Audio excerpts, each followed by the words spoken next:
Magandang araw sa iyo, Commander. Nais ko po sanang i-share ang aking karanasan dahil ito po ay totoong nangyari. Marami pong saksi dito, hindi lang ako, maging ang aking buong pamilya at pamilya ng aking kaibigan. Hindi po kasi kami makapaniwala na meron palang mga ganong klase ng tao na nakatira malapit sa aming lugar. Sisimulan ko po itong aking kwento. Nangyari po ito taon pa ng 1976.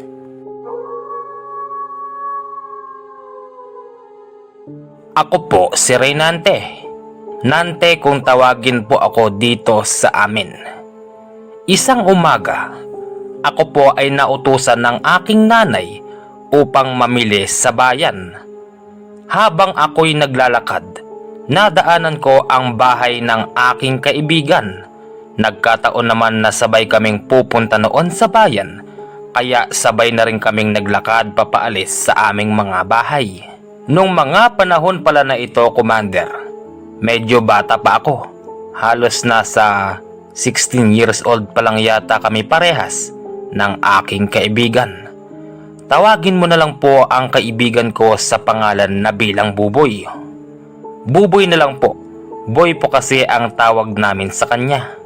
Bago namin marating ang bayan, malayo-layong lakaran ang aming bubunuin.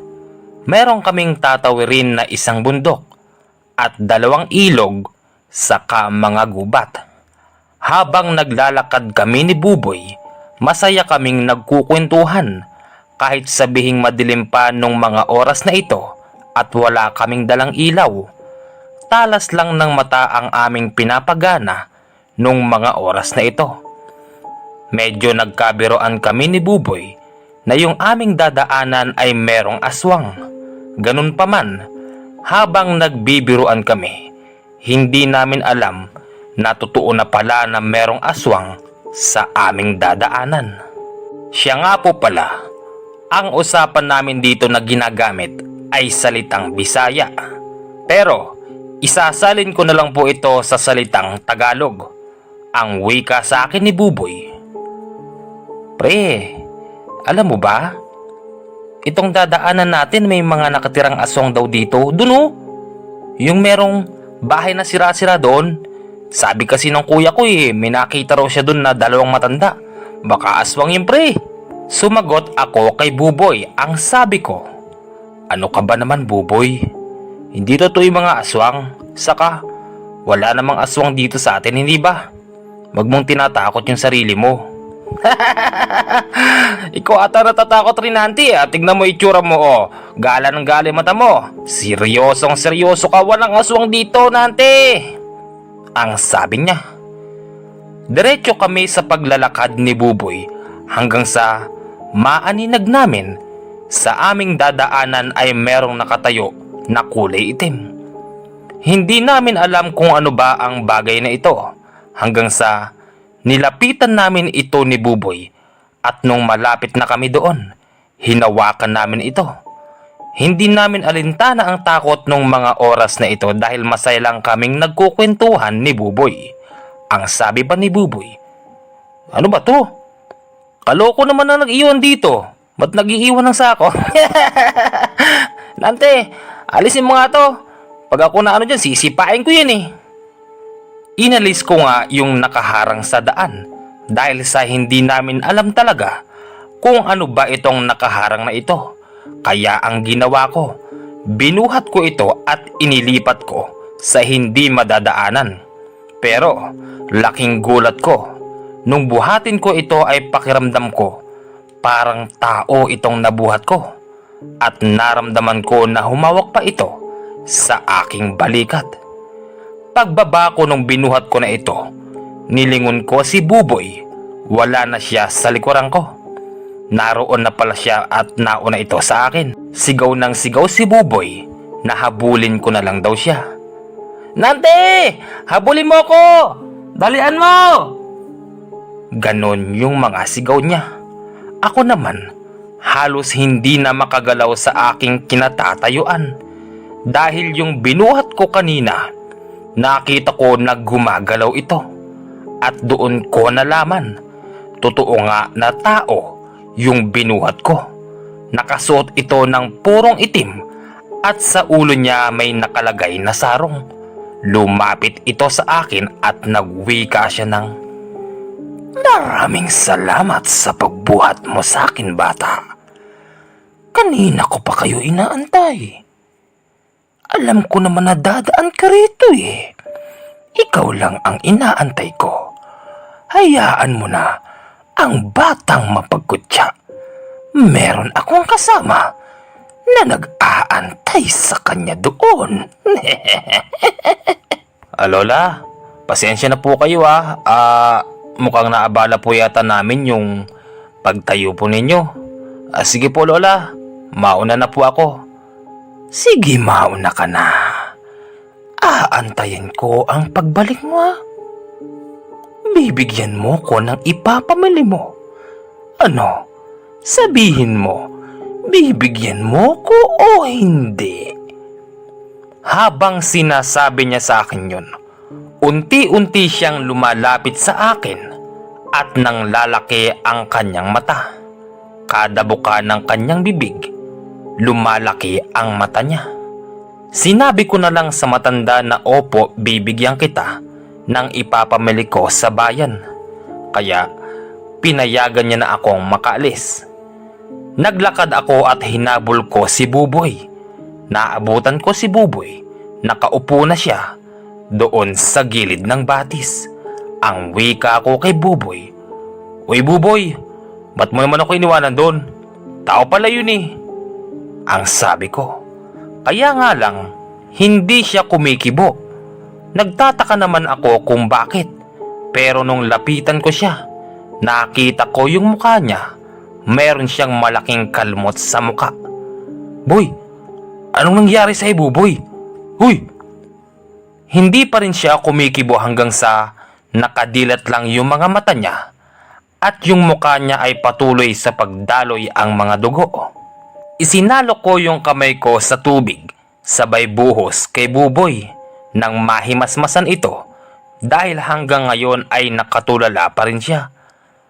Nung buhusan ko ito, doon na siya nakapagsalita. Ang sabi niya, "Nante, may humarang sa akin. Hindi ko kilala kung sino yun. Nakasuot ng itim."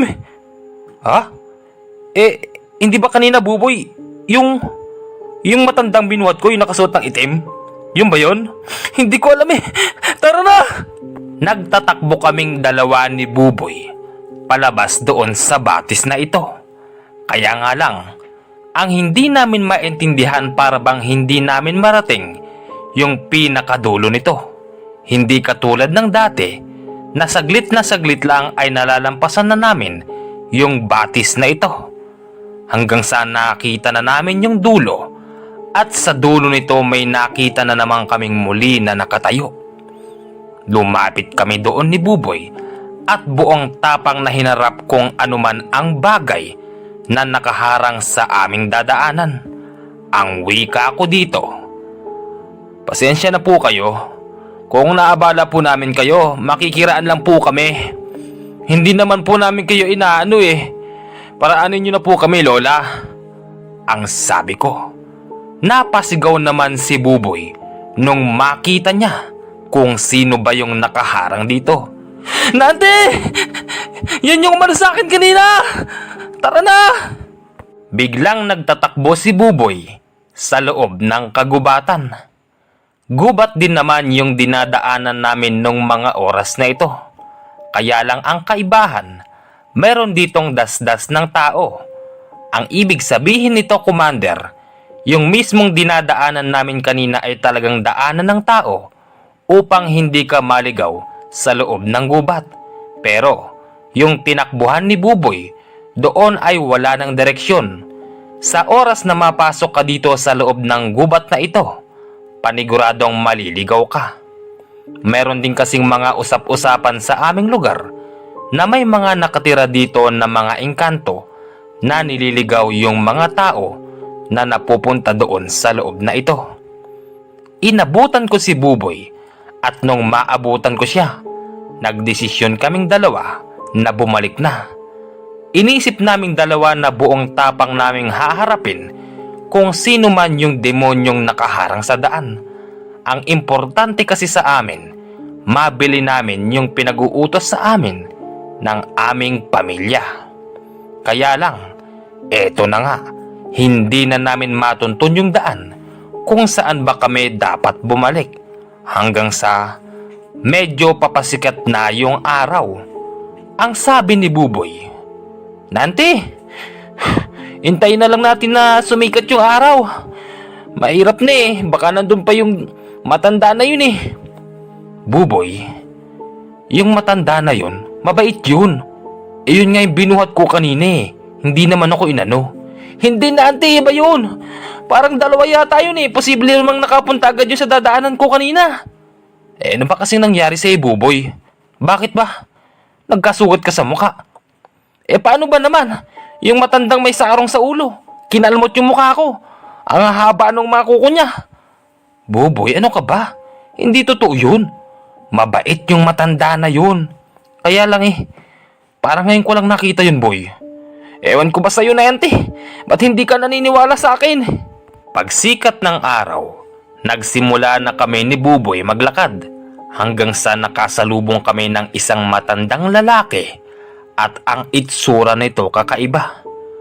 Sa unang pagkakataon ay ngayon lang din ako nakakita ng ganito dahil yung itsura niya kakaiba. Mahahaba ang mga balbas nito at mahaba rin yung kanyang buhok. Halos umabot na yata sa kanyang bewang dahil sa haba nito. Kinausap namin siya sa salitang Bisaya. Pero syempre, Commander, tatagalugin ko na lang upang maintindihan ninyo ang aking kwento. Ang wika sa amin nung matandang lalaki na ito. "Saan kayo pupunta, mga bata? Alam nyo ba itong dinadaanan ninyo? Teka, hindi ba kayo pa yung mga nakatira doon sa dulo?" Opo.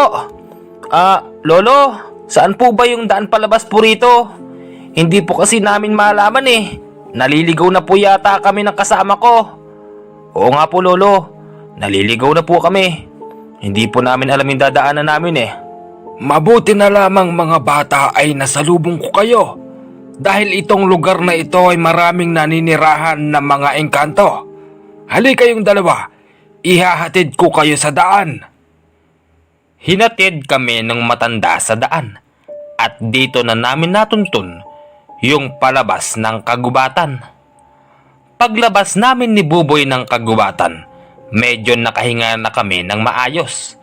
Pagpunta namin doon sa palengke, pinagtitinginan kami ng mga tao dahil yung kasama kong si Buboy, wala pa ring tigil ang pagtulo ng dugo sa kanyang muka. Ang sabi pa nga doon ng isang tindera na babae, "Uy, napano ka? Ba't ganyan mukha mo? Hala ka, tong batang to, kung saan-saan kasi nagsusuot. Ano bang bibilin mo?" Ang wika ng babae. Sumagot naman dito si Buboy, "Ate, pabili nga po ako ng 1 kilong isda." "Ano bang nangyari sa'yo, bata? Bakit ba nagkaganyan yung mukha mo?" Nadulas lang po ako." Pagtatakpan ni Buboy sa katotohanan dahil ayaw niyang sabihin yung mga nangyari sa amin. Bandang 10:00 ng umaga, kailangan na naming umuwi. Dala na namin sa aming basket ang mga pinamili namin. Hindi naman ito kabigatan pero kayang-kaya namin dalhin. Naisip ko tuloy yung matandang nagsasabi sa akin kanina na dalhan ko raw siya ng mga ipamimili ko. Pero syempre, hindi ko siya bibigyan. Una sa lahat, yung pinamili ko ay para sa aming pamilya. At isa pa, hindi ko naman siya kilala. Habang naglalakad kaming muli ni Buboy sa kagubatan, nakita na naman namin uli na meron na namang nakaharang sa aming dadaanan. Pero sa pagkakataon na ito, dalawa na silang matandang babae ang nakaharang doon. Unti-unti kaming lumapit dito ni Buboy at nung malapit na kaming dalawa doon sa dadaanan namin na may nakaharang, nabitawan ni Buboy yung hawak niyang basket. Kinilala ni Buboy yung kumalmot sa kanyang muka at tinuro niya ito. "Nanti, siya yung kumalmot na mukha ko kanina. Siya yun." "Sigurado ka ba dyan, boy?" Lola, pasensya na po kay Lola sa kasama ko baka ho napagbintangan lang po kayo." Pagtatanggi ko sa sinasabi ni Buboy. Sumagot naman dito yung matandang tinuturo ni Buboy. "Ayos lang. Nasaan na yung sinasabi ko na dapat niyong ibigay sa amin? Akin na yung basket na yan nang meron kaming makain na magkapatid." Wala kaming nagawa ni Buboy nung mga oras na ito. Kinuha nila yung mga pinamili namin at saka sila naglakad papauwi. Sinundan namin sila ni Buboy hanggang sa marating na namin yung bahay nila. Ibang klase yung bahay ng magkapatid na ito dahil yung bahay nila merong nakatanim na isang malaking puno. Bali yung pinakapuno ng puno na ito ay nasa gitna ng loob ng bahay ng dalawang magkapatid na matanda. Nang dahil sa alam naming hindi kami napapansin ng dalawang matanda na ito, pumasok kami sa loob ng kanilang bahay. Pagpasok namin ni Buboy, bigla naman silang nawala. Pero yung mga pinamili namin, andoon lang nakababa sa maliit na papag. Sinabi ko kay Buboy na kunin na namin ito at umalis na kami agad. Ganon nga ang ginawa namin. Nung akmang tatakbo na kami, sa pintuan naman na dadaanan namin, naroon nakaharang yung isang matanda. Nagwika ito sa amin ng, "Saan kayo pupunta? Hindi ba ibinigay nyo na sa amin ito? Bakit kailangan ninyong bawiin? Ha? Ikaw ang nagbigay sa akin ito, bata, hindi ba? Bakit ninyo binabawi?" Ang sabi ng matanda na halatang merong konting galit sa muka. Yung isa namang matanda ay naroroon pala sa likuran namin ni Buboy. Ang sabi nito sa amin, "Magaling! Magbibigay kayo sa amin ng pagkain, tapos babawiin ninyo. Hindi yata pwede na.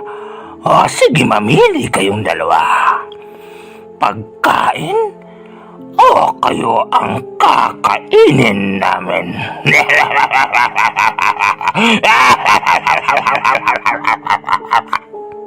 Hindi po! Hindi po! Ito na po! Alis na po kami ng kasama ko! Sa inyo na po ito! Kahit takot na takot si Buboy nung mga oras na ito, nagpakita ako ng katapangan.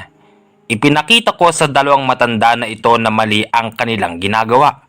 Kaya ang sabi ko sa kanila, Lola, amin po itong pinamili namin. Para po ito sa pamilya namin, hindi ho para sa inyo. Abay, masyado naman ho kayo. Bakit po hindi kayo magtrabaho o kaya manghingi po kayo sa mga kamag-anak ninyo? Bakit ho kailangan nyo pang kuhanin yung mga pinamili namin? Mapapalo po kami ng mga nanay po namin yan pagka po ganyan. Wala akong pakialam. Basta amin to. Kagaya ng sinabi ng kapatid ko, mamili ka. Itong pagkain na ito ang iiwan mo o kayo ang kakainin namin? Ha?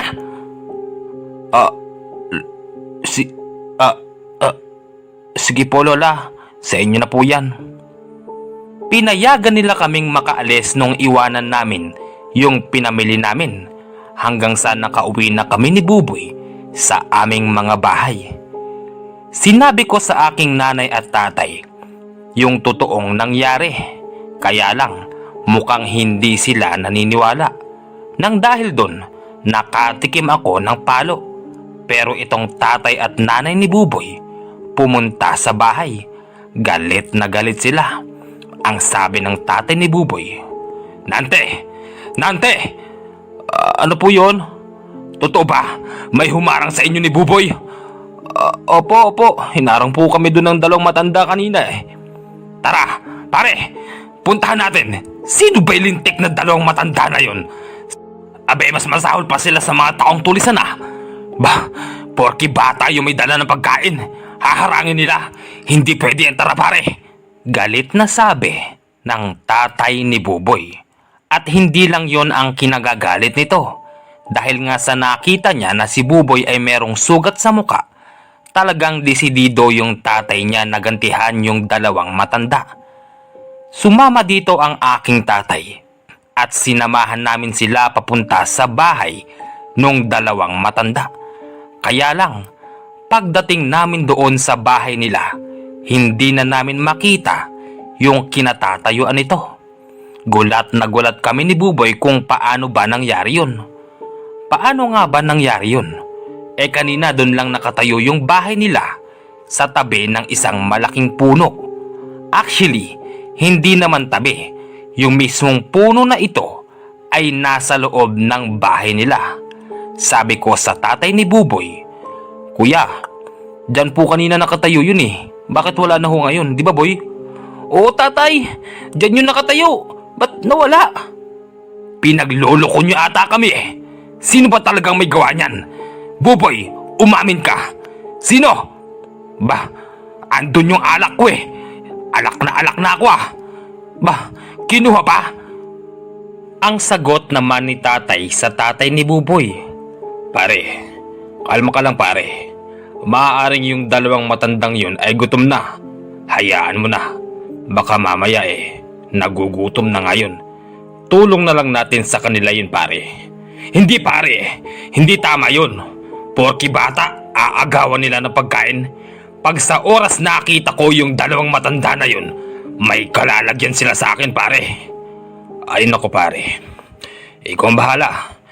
Nante anak, halika na, umuwi na tayo. "Opo tay." Pag uwi namin sa bahay, ito namang nanay ko, wala pa ring tigil sa katatalak sa akin na kesyo, tanga daw ako, bobo daw ako, at kung ano-ano pa ang sinasabi. Tumigil na lang ang aking nanay nung sawatain na ito ng aking tatay. Ano ka ba naman, Sedes? Yung anak mo, muntik nang mapahamak kanina, tapos gumaganyan ka pa. Kinagabihan, medyo umaambon-ambon, kaya sabi sa akin ng aking tatay, "Anak, Nante, gising ka pa ba anak?" "Opo tay, gising pa po ako." Igayak mo nga yung sako natin at manghuhuli tayo ng palaka. Wala tayong kakainin yan. Sakto, maambon-ambon. Maraming palaka niyan. "Sige po tay." Pumunta kami ni tatay uli sa loob ng kagubatan. Nanghuhuli kami doon ng palaka. Ang dalang ilaw lang namin noon ni tatay, yung gawa sa digaas. Hindi naman ito basta-basta mamamatay dahil meron itong cover na kung tawagin sa amin ay gasera. Nakakakita kami ni tatay doon ng mga palaka. Walang sawa kaming kahuhuli dito ni tatay at inilalagay namin sa sako. Pero merong isang napakalaking palaka ang pumukaw sa aming paningin ng tatay ko. Ang wika pa sa amin ni tatay, "Anak, Nante, umatras ka anak. Atras. Huwag mong huhulihin yan anak. Baka mapano ka dyan." "Bakit po tay? Anong meron dyan?" "Basta anak, wag. Huwag mong huhulihin yan. Baka mamaya biglang magbagong anyo niyan." Dito ko naintindihan, Commander, na ang aking ama pala may nalalaman pagdating sa mga ganyan. Kaya pala hindi man lang makuha ni tatay na magalit kahit alam niya na kinuha ng dalawang matanda yung pinamili ko. Naiintindihan ni tatay yung sitwasyon. Maaaring sinabi niya na lang na tulong namin sa dalawang matanda yung pagkain. Pero ang katotohanan nito, alam pala ni tatay na yung dalawang matanda na ito ay paminsan-minsan nagpapakita sa aming lugar. Ang ibig sabihin nun, Commander, yung dalawang matanda na ito ay totoo palang mga manananggal. Opo, Commander. Ikinuwento sa akin ito ni tatay nung pag-uwi namin sa aming bahay nung matapos kaming manghuli ng mga palaka. Habang tinatanggalan namin ng paa, balat at ulo yung mga palaka, nagkukwentuhan kami ni tatay. Alam mo anak, yung nagagalit kanina, yung tatay ni Buboy, hindi pa kasi nun nakikita yung dalawang matanda. Alam mo ako anak sa tuwing madaling araw na dumadaan ako dun, pag bumibili ako ng pagkain, talaga namang nagpapakita sa akin yung dalawang matanda na yon. Pero syempre, nang dahil sa ayaw ko ng away at hindi naman nila ko inaano, dinadagdagan ko na lang yung pinapamili ko. At sinasadya ko na rin na bumili ng karne para yun ang ibigay ko sa kanila. Mahirap na kasi nante baka mamaya tayo pa ang anuhin nun. Bahay natin at bahay nila Buboy ang malapit dito. Pag wala nang makain yung dalawang matandang manananggal na ito, baka mamaya tayo pa ang punteriyahin, hindi ba? Oo nga naman tay, tama po kayo dun. Alam po ba yun ni nanay? Hindi yan alam ng nanay mo anak. Ako lang ang nakakaalam niyan. Kaya nga kadalasan hindi ba? Pagkagaling ko na malengke, hinahanapan ako ng nanay mo ng ibang pinamili. At kung kulang naman yung pinamili ko, ikakatwirang ko na lang sa kanya na ibinigay ko kung saan. Alam mo naman ako anak, maawain akong tao hindi ba? Opo tay. Tay, bakit po hindi nyo kinukwento sa amin yan dati? Kasi anak, ayaw ko kasing paniwalain kayo sa oras na hindi nyo pa nakikita ang katotohanan. Mainam na rin anak na kayo ang nakakita. Nang sa ganon, kahit hindi ko nasabihin sa'yo, alam mo na ang totoo. Ganon pa man anak, yung dalawang manananggal na ito, hindi naman to umaatake dito sa atin dahil nga binibigyan ko sila ng makakain. Ewan ko lang sa ibang lugar. Habang masarap ang kwentuhan namin ni tatay, nakarinig na lang kami ng sumisigaw sa labas at nabosesan namin ito. Ito yung boses ng tatay ni Buboy. Sumasagsag siya kahit umuulan. Tapos, yung boses niya kakaiba dahil halata mong lasing na ito. Pare, inom naman tayo dyan pare. Pare, oy, pagbuksan mo ako ng pinto pare. Pare, inom naman tayo pare. Paulit-ulit na ganun yung sigaw sa labas ng tatay ni Buboy. Kaya ang ginawa ni tatay, nilabas niya na ito. Pare, magandang gabi sa'yo pare. Nasagsag ka pare, umuulan. Pare, alam mo kasi, hindi kasi ako makapaniwala sa nangyari kanina. Sinubukan ko pa rin pare. Ngayon, bago magdilim, pumunta ako ng bayan, nakabili ako ng alak. Sino ba'y sinasabi ni Buboy at ng anak ng sinante na may dalawang matandang humarang sa kanya? Hindi ko naman nakita pare. Totoo ba, Nante, hinarang kayo? O baka naman mga tulisan yung humarang sa inyo Ano Nante, yung totoo? Pare, wag mong sinisigawan yung anak ko. Alam mo ako pare, hindi ko yan sinisigawan. Bakit kailangan mong sigawan ng anak ko para paaminin? Ha? Pare naman, ano ka ba? Huwag ka namang masyadong mainit ang ulo pare. Tinatanong ko lang yung anak mo. Kung wala siyang sasabihin na maayos, di uminom na lang tayo. Pasensya ka na pare, pero hindi ako iinom ngayon. Kailangan naming manghuli ng palaka para meron kaming kakainin. Siya nga pala, kung gusto mo ng kainuman, doon ka na lang pumunta sa bayan. Sige na pare, at gumagabi na rin Kailangan na naming mamalaka. Ikaw naman pare, parang palagi kang bago ng bago. Abay, iniiwasan mo ba ako pare? Ha? Bakit? Huwag mo sabihing hindi ka na mahilig sa alak ngayon pare. Hindi naman sa ganun pare. Siyempre, iba yung alak, iba yung dapat hanapin pag yung tiyan ng ating pamilya ay kumakalam na. Huwag mo kasi akong ipaparis sa'yo pare. Kayo kung tutuusin, baliwala lang sa inyo yung hindi kayo nahatiran ng pagkain kanina. Kahit nga ipamigay na lang yun ng anak mong si Buboy, ayos lang kami, pag hindi kami nagtrabaho, pag hindi kami nanghuli ng palaka ngayon, wala kaming kakainin bukas. Pare naman, kung makakain lang naman ang hanap mo, pumunta ka sa bahay bukas. Bibigyan ko kayo. Basta, pagbigyan mo ko pare. Tara sa bahay. Maraming alak dun pare. Mabubusog tayong dalawa sa alak dun. Maganda sana pare yung sinasabi mo eh.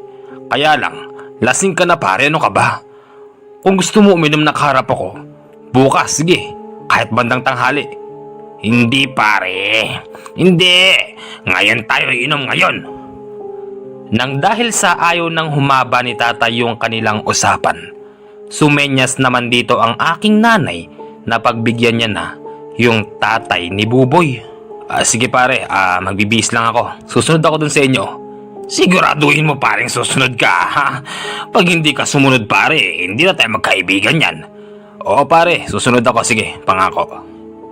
Pag alis ng tatay ni Buboy, agad na nagbihis si tatay dahil basa pa kami parehas nun at amoy palaka pa kami.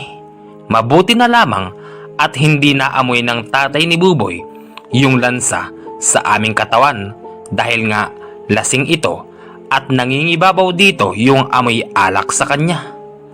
Sinabi ng aking nanay na sumama ako kay tatay.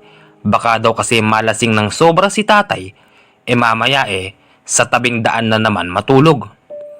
Sinamahan ko si tatay doon sa bahay nila Buboy. Nagkataon naman nagising pa si Buboy nung mga oras na ito. Ang wika sa akin ni Buboy, "Nanti, buti naman sumama ka sa tatay mo. Tara, kwentuhan tayo." Sige Buboy. Nagkukwentuhan kaming dalawa ni Buboy hanggang sa nakarinig kami ng mga malalakas na ik-ik sa taas. Kaya kami napalingon. Narinig din pala ito ng tatay ni Buboy at nung tatay ko. Nung marinig nila yun, agad na lumabas yung tatay ni Buboy at nagmumura sa labas habang umaambon. "Ay! Sino ba naman yung tik-tik ng tik-tik dyan? Magpakita kayo sa akin. Kung gusto ninyo pulutanin ko pa kayo mga lintik kayo Ano? Pare, halika na nga dito pare.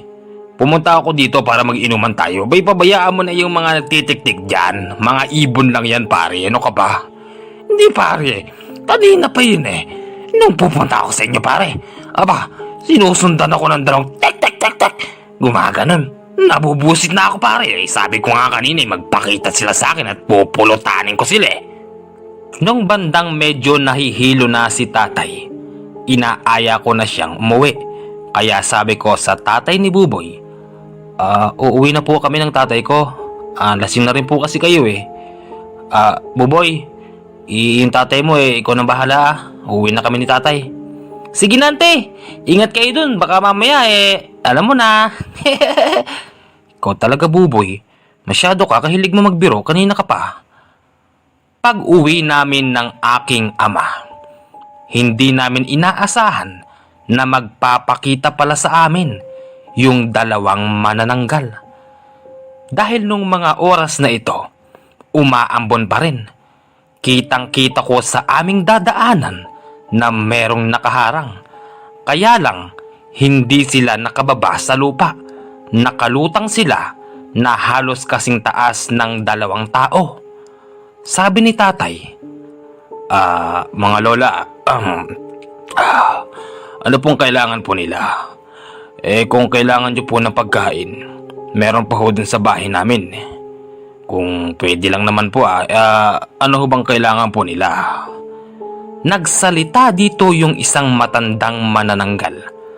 Ang sabi nun, "Nandito lang kami upang sabihin sa iyo, yung kasama mong umiinom kanina, ayusin niya ang kanyang pananalita. Imbis na hindi namin kayo ginagalaw dito, baka masagad ang aming kabaitan. Kainin namin kayo pare-parehas." Wag naman ho ganoon, magkakaibigan po tayo rito. Ako na po ang humihingi ng pasensya dun sa kainuman ko kanina. Lasing na rin po ako. Sige po, baka ho po pwedeng padaanin nyo na kami at medyo lumalakas po yung ambon. Wag po kayo mag-alala at bukas na bukas po, Dadalhan ko po kayo ng makakain at mamimili ho kami sa palengke ng anak ko. Sige, aantayin namin yan na. Aantayin namin ang masarap na pagkain na dadalin mo. Kinabukasan ng madaling araw, medyo madilim-dilim pa. Ginising ako ni tatay upang samahan ko daw siya mamili sa bayan. Sa pagkakataon na ito, dadamihan na raw namin ang aming bibilhin upang mapamahagian yung dalawang matanda na manananggal. Habang naglalakad kami ni tatay, ang sabi niya sa akin, "Anak, yung dalawang manananggal na ito, mababait ang mga yan." Sa katotohanan nga niyan anak kilala ko yung mga yan kaya nga hindi nila tayo inaano. Sinabi ko din naman sa kanila na wag nila tayong aanuhin at bibigyan ko rin sila ng makakain. Hindi naman yan ang aatake ng mga tao kung tutuusin. Ewan ko lang kung sakaling magalit silang sobra, sa kanila aatakihin yung tao. Ang karamihan talagang kinakain ng mga yan dahil sa nakikisama rin sila at medyo nagbabagong buhay na. Kaya nga sila lumayo sa mga kasamahan nila. Ang kinakain lang nila yung mga buhay na hayop. Sa mga tao siguro baka pag talagang galit sila, maaari din. Ang wika ni tatay. Habang sinasabi niya ito, nakarinig kami ng napakalakas na sigaw. At yung sigaw na yon, pamilyar sa amin. Wika uli ni tatay. Baka daw ito yung tatay ni Buboy. Agad kaming nagtatakbo ni tatay papunta doon sa sumisigaw. Kaya lang, habang tumatakbo kami, mas lalong lumalayo ng lumalayo yung sumisigaw hanggang sa nawala na yung boses. "Anak, halika dalian mo. Pupuntahan natin yung bahay ng mga manananggal. Baka kinuha na nila yung tatay ni Buboy." Ayan na nga bang sinasabi ko Ay, pag nalalasing kasi tao nila kung ano-anong sinasabi. Pinuntahan nga namin ni tatay yung bahay ng dalawang manananggal. Sa pagkakataon na ito, Commander, talagang nakita namin yung bahay nila naroroon pa rin. Hindi katulad nung nakarang araw. Nung puntahan namin yung bahay nila ay wala kaming nakita na kahit anong bakas nito. Dagdag pa ni tatay, yung mga manananggal na ito ay merong kakayahan na itago ang kanilang bahay sa paningin ng mga normal na tao. Sila yung mga tipo ng manananggal na hindi basta-basta dahil meron din daw silang ginagamit na iba't ibang uri ng dasal upang maitago sa mata ng mga tao yung kanilang bahay. Ang katotohanan pa daw niyan, yung dalawang matanda na ito, madalang silang umuwi dahil talagang meron silang bahay at doon sila naninirahan, doon din sila nagbabagong buhay. Malamang na kaya sila pumupunta rito dahil sa kanilang bahay na isa ay nasusundan sila ng mga kalahi nila. Pagpasok namin sa bahay ng dalawang matanda, nakakita kami doon ng lalaking nakatali. Tapos yung ulo nito may taklob na sako. Hindi na rin ito makasigaw dahil sa pagkakaalam namin merong nakalagay sa bunganga nito. Nilapitan ito ni tatay at tinanggal yung sako. Hindi nga kami nagkakamali dahil tatay ni Buboy yung nandoon na nakatali. Akmang tatanggalin na ni tatay yung tali nun sa katawan nung biglang may nagsalita sa bandang kanan ni tatay. "Sabi ko na nga ba darating ka? Mabuti naman at inabutan mo pang buhay ang iyong kumpare. Hindi ba sinabi ko sa iyo kagabi na pagsabihan mo itong taong ito dahil kung hindi, siya ang gagawin naming pagkain?" Pasensya na po kayo Ako na po uli ang humihingi ng kapatawaran sa mga sinabi ng kumpare ko. Pasensya na po kayo pero hindi ho kami papayag ngayon na kainin nyo yung kumpare ko. Hindi namin sila kakainin. Ang gusto lang namin, wag nila kaming ginaganon dahil hindi namin sila inaano. Ngayon, alam naming papunta kayo ritong mag-ama. Gusto lang naming ipakita sa taong ito na hindi tama ang ginagawa niya. Kami ay walang ginagawang masama. Nakikisama kami rito sa inyo. Pero kung gusto nyo ng gaguhan, pwede kami dahil pwede namin kayong kainin na buhay. Siya nga naman, kung gusto namin kayong kainin ng buhay, magagawa namin. Kaya lang ayaw namin ng gulo, nang dahil nga sa nagbabagong buhay na kami. At yan ang dahilan kung bakit kami dito napadpad sa inyong lugar. Kung ganun po ako po muli ay humihingi po ng kapatawaran po sa inyo. Kukunin na po namin ng aking kumpare. Aalis na po kami at umaasa po kami na hindi na po ito mauulit. Hindi mauulit yan kung ang taong ito ay hindi uulit sa kanyang mga pinagsasabi. Tandaan ninyo, magkakalapit lang ang bahay natin. Meron kaming kaaway dito, pero yun ay yung matandang ermitanyo na nagpapalaya sa amin. Sa mga oras na ito, doon ako sumagot dahil naalala ko yung matandang lalaki na nagturo sa amin ng daan ni Buboy palabas sa kagubatan. Mga lola, mawalang galang na po ano? Yung po bang sinasabi po ninyo na matandang ermitanyo, yun yata yung nasa lubong namin nung hinarang nyo po kami. Takot na takot po kasi kami ni Buboy nung mga oras na yun. Tama, siya nga ang matanda na yun. Nakita namin na nilapitan kayo ng matandang yun, kaya hindi na kami lumapit at hindi namin kayo sinundan.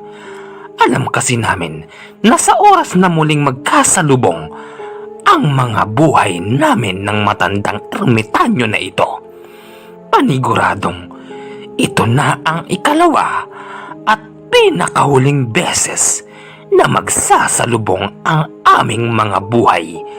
Maaaring isa sa aming magkapatid ang mapapatay niya o kaya siya ang mapapatay namin. Sige, kunin niyo na ang hambog na taong ito. Umaasa ako na hindi na mauulit ang mga pananalita niya. Isang beses pa siyang magkamali, buong pamilya niya ay uubusin namin. Imbis na nagbabagong buhay na kami, mababalik na naman kami sa dati naming kinagawian. Hanggang dito lang po ang sulat ko sa iyo, Commander. Maraming salamat po sa pagbasa ng kwento ng aming buhay na katatakutan. Kagaya po ng sinabi ko nung una, hanggang ngayon po ay hindi kami makapaniwala na meron palang mga ganong klaseng tao. Pero sila yung mga tao na totoong nagbabagong buhay na. Huwag nga lang silang gagaguhin, paniguradong mas matindi ang igaganti ng mga taong ito. Hanggang dito lang po, Commander, at maraming salamat po sa pagbibigay buhay ng aking kwento. More power sa iyong channel, Commander JH.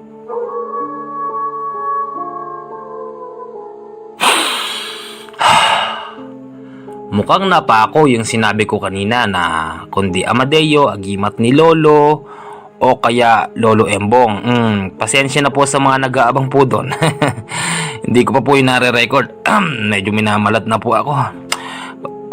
Kung napapangitan po kayo sa kwento ko po na to, kasi palagay ko po hindi ayos paki-comment naman po. At siya nga po pala, sa mga bago po nating listener, kung gusto nyo po itong kwento nito, pakiiwanan naman po ako ng like. At kung okay lang din po sa inyo, kung nagagandahan nyo po ang pagnanarrate ko, baka naman po pwedeng pa-subscribe naman po dyan. Sabi nga, please support Filipino vloggers. Ayan, maraming salamat po sa sumusuporta sa aking YouTube channel. Mag-iingat po kayong lahat and goodbye!